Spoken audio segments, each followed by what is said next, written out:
Okay, thank you for joining everyone. My name is Angela Morocco and I am on the TTC Planning Committee, and I am happy today to be able to introduce our session. The title of today's session is Intro to Intentional Planning for Active Learning, and I'm pleased to introduce three speakers. We have Elizabeth Foman, Rachel Krieger, and Caroline Coy. Thank you so much, Angela. And thank you to all of you who have joined us this afternoon for this session. We are going to just talk about a couple things that we have provided. So Rachel, if you don't mind moving forward. As Angela stated, this is the intentional planning for active learning. And we have muted all of you, but we have a Q&A at the end. And if you would like to raise your hand or write something in the chat, Elizabeth, who's one of our presenters, is also going to be moderating the chat. The session, as you can see, is recorded. So if you need to revisit anything, you'll be able to on our Enriching Scholarship Canvas course. And our materials will be posted. So the slide deck is in the chat, but it will also be posted in the Canvas course. And you'll find links and resources that you can use later. If you'd like to follow along with our slide deck, again, that's in the chat. And we've also enabled closed captions. So you can go to the bottom and click live transcript if you would like to see those captions. One quick thing to note also is we do have a sticky note activity that we're going to do kind of in the middle of our session. So even if you don't plan on following along in the slides yourself, the activity is in the slides. So Angela did share the link to the slide deck in the chat. So you will at some point need to open that up in order to participate in our sticky note activity. Great, thank you, Rachel. All right, so in this session, we have a limited amount of time, but in that time, we hope that you'll walk away with an understanding of why transparency is required for effective active learning techniques. We hope that you will know how to make your learning activities transparent, and we will attempt to address the logistical issues associated with active learning. So the technology, classroom layout, class size, and challenges around group work. So for those of you who were able to join us within the first 2 minutes of the session, we asked you to reflect on the question, what are you an expert at and how did you become an expert at that skill? So we're going to launch a poll and we'd love for you to choose the answer choice that best represents how you learned that skill that you thought of. So we're going to give about 30 seconds, probably less, for the poll.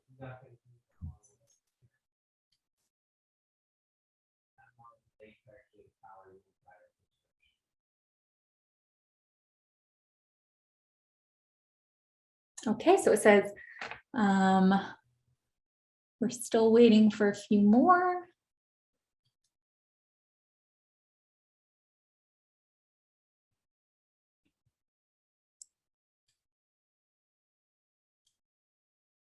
All right, I'm going to go ahead and end that poll.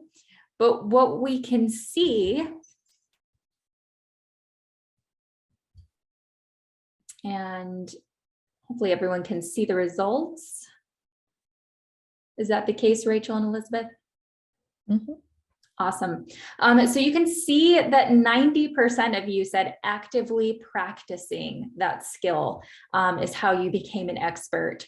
We've also got collaborating with a peer and working with an expert. All of those are active ways of learning.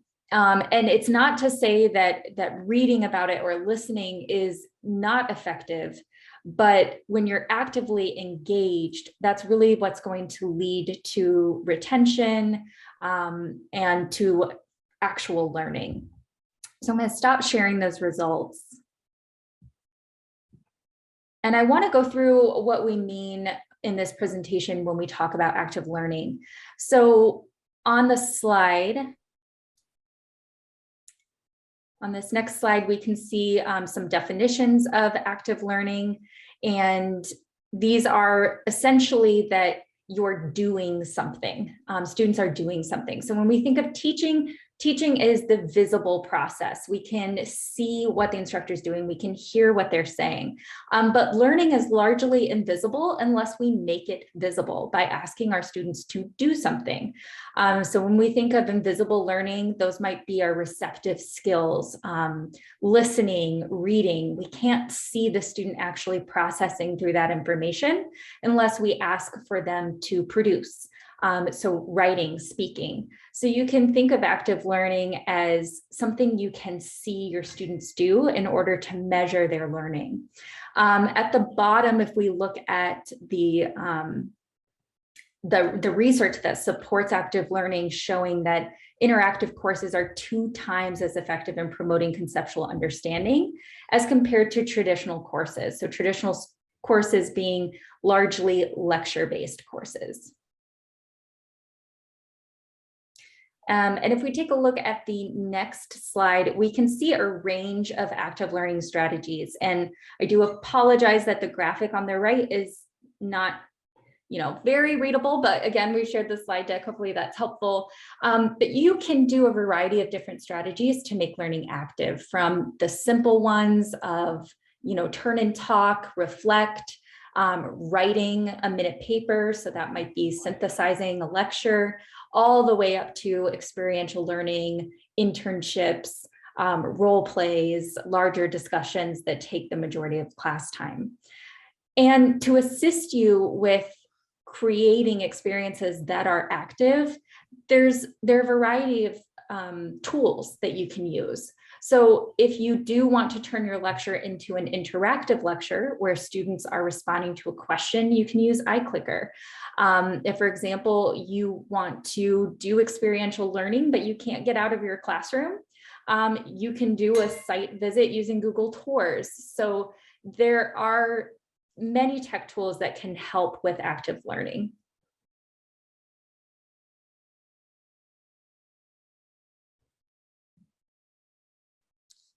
Okay, thank you, Caroline. So we're going to take just a minute or two to do a sticky note activity and to think about what active learning strategies you have used perhaps previously in your course. If you have not used any active learning strategies, perhaps maybe think about which ones you would like to use. So we can, for our activity, down in the bottom left corner are some sticky notes. And you can, if you are in the slide deck that we shared with you, you should be able to move the sticky notes around on the slide and be able to add and edit your thoughts onto those. Okay, is everyone able to see that one now? Mm-hmm. Okay, perfect. So let's see, it looks like everyone's kind of been adding various active learning strategies in here.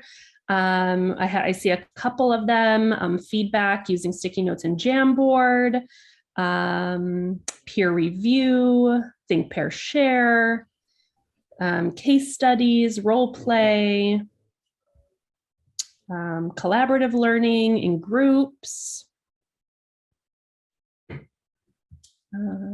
Great. Thank you everyone for adding your thoughts there. So let me quickly switch back over. Sorry, I didn't think about that logistical aspect of it as we were planning here.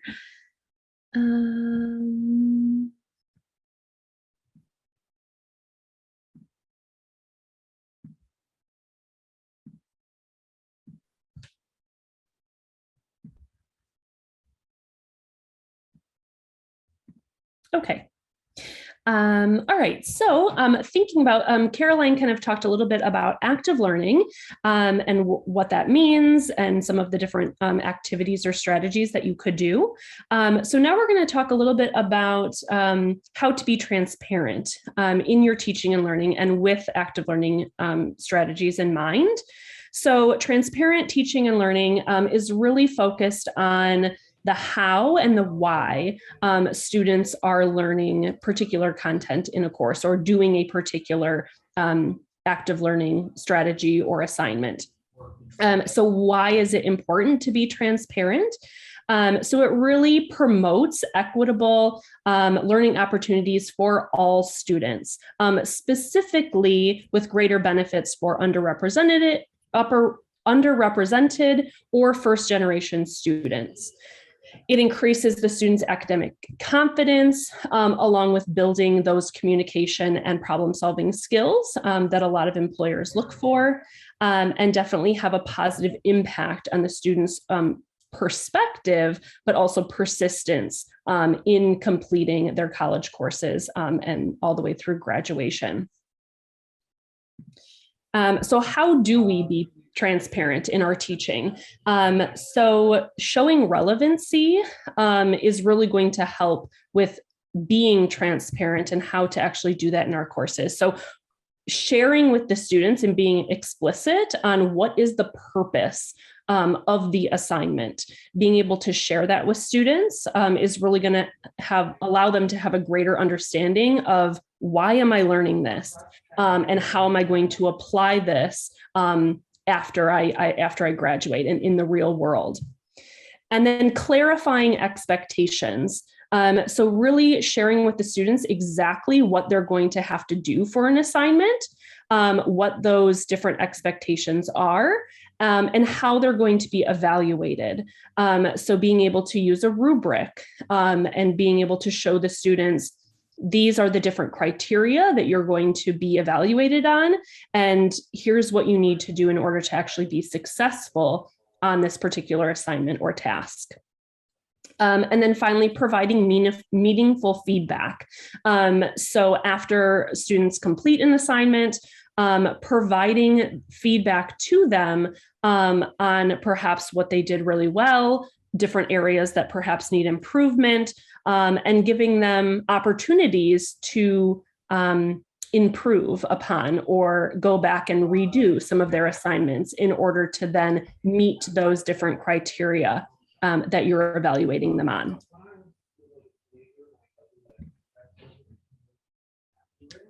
Okay, so here's an example. This isn't a rubric for the students. This is actually a rubric for the faculty member.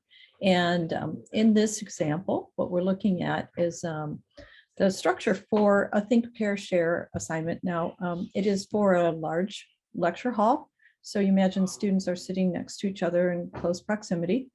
And in this case, we're using the technology of a catch box, which is a microphone that can be passed along to students within the audience. And so just as a quick plug for tomorrow's session, we'll talk more in detail about active learning for different size classrooms. So in this scenario, what we're doing is we're identifying the goal, the learning goal. And the learning goals are associated with the course goals. So you want to pull from your course goals and make sure that when you're designing an activity like this, that it actually does concentrate on the goals that you've set for your course. And so that's the first column here. And then you want to make sure, is it really doing that?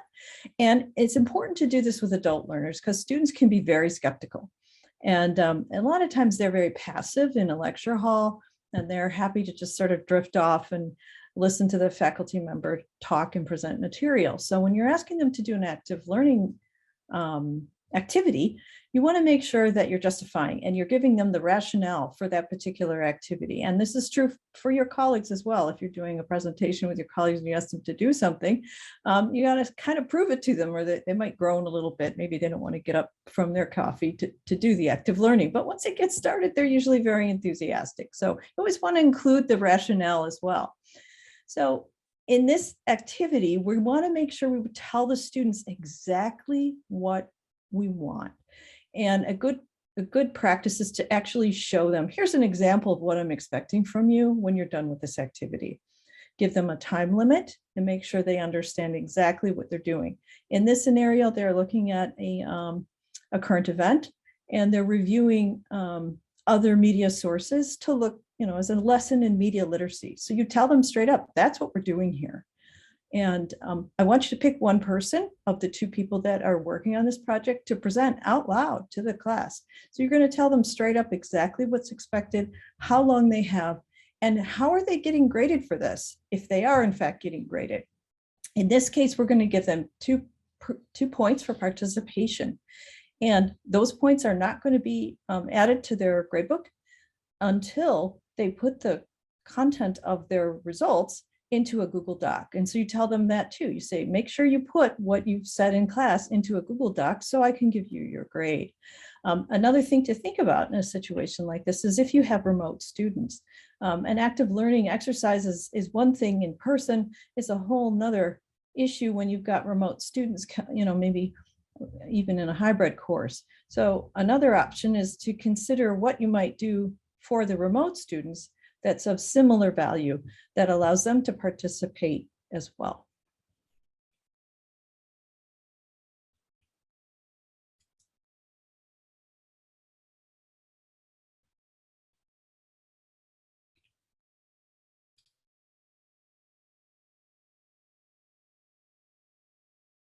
We do have some additional resources for you to take a look at. So the rubric that Elizabeth just talked about, we have that linked for you in a Google Drive folder that you can access along with some other resources and some research there that you can look at that pertains to active learning and transparency in teaching.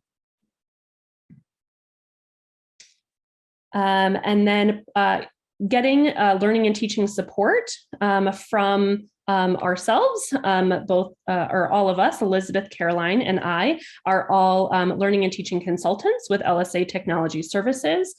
So we are here to help you and support you in your classes. So you can always contact us, schedule a one-on-one meeting to talk about your learning objectives, to talk about teaching strategies, instructional tools to help you achieve all of your teaching goals. So you can reach us by requesting a consultation, emailing us, or of course, calling our phone number. So we also want to remind you that we have kind of a follow-up second session tomorrow at 10 a.m. We will be talking about active learning strategies for both small and large classrooms. So we'll kind of start off as a whole group, just kind of recapping from today, and then we'll go into 2 breakout rooms depending on what type of classrooms you're typically teaching in, whether they're small classrooms or large classrooms. And then we'll be providing you with a couple of different active learning strategies to do, whether you're teaching in a small classroom or teaching in a large classroom. So if you haven't thought about or signed up for that session yet, please do so. And then we have some time here at the end for questions.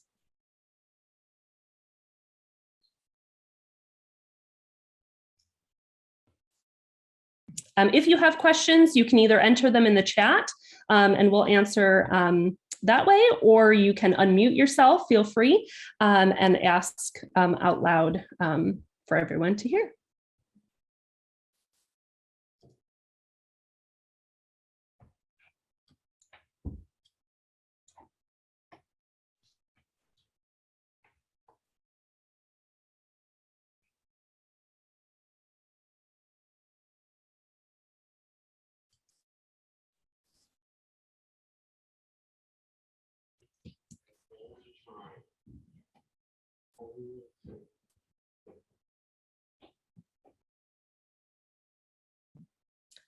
So Elizabeth, since you'll be doing, Elizabeth will be facilitating the large classroom, and I will be doing the small classroom. So Peter asked, can you give a preview? He has a conflict tomorrow. How do you manage this in a large classroom? So Elizabeth, if you want to take that one. Okay, so a couple of the options that we presented in there involve the technology, and other are just methods for including students in active. I'm sorry, I'm admitting people at the last minute here into our session, so bear with me for just a minute. And so we have a couple different options. One of the ones was the example I gave if you were here for the first session of Think, Pair, Share using a Catchbox microphone. You don't necessarily have to use technologies, but there's some really helpful technologies. One of them is Google Docs. For getting students to participate. You can also use live polls. We have a number of faculty using iClicker. And students are very engaged in iClicker. They no longer have to have the little device that you click in. They can use their phone or their computer to participate in polls. And some faculty members can give short quizzes in iClicker. And students can participate remotely or in class. And it's very engaging. It often starts conversations about other topics. And so that's one of the big ones that we recommend.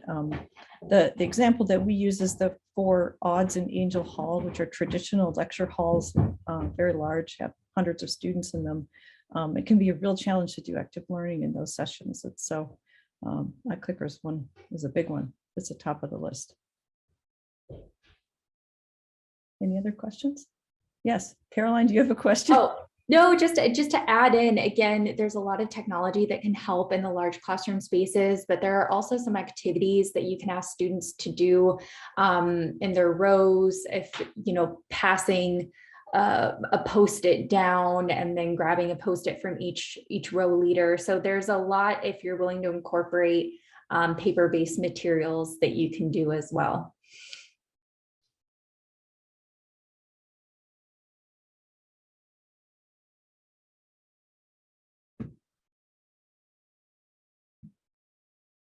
And our slide decks for our session tomorrow will also be available on the Enriching Scholarship Canvas site. So if you can't attend tomorrow, please feel free to go in and check out our slide deck for additional suggestions.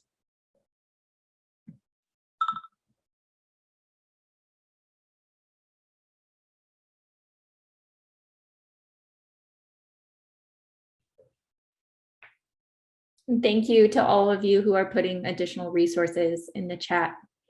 Really appreciated that.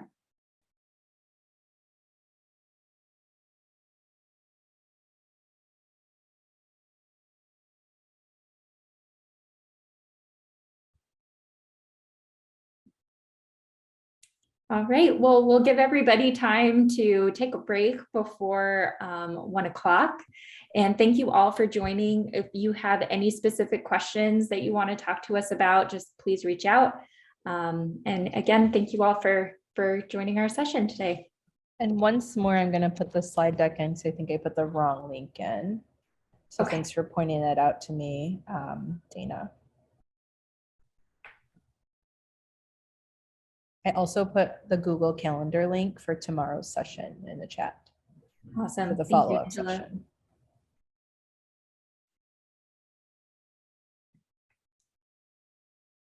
All right. I think we can end the meeting and give everyone time to get coffee.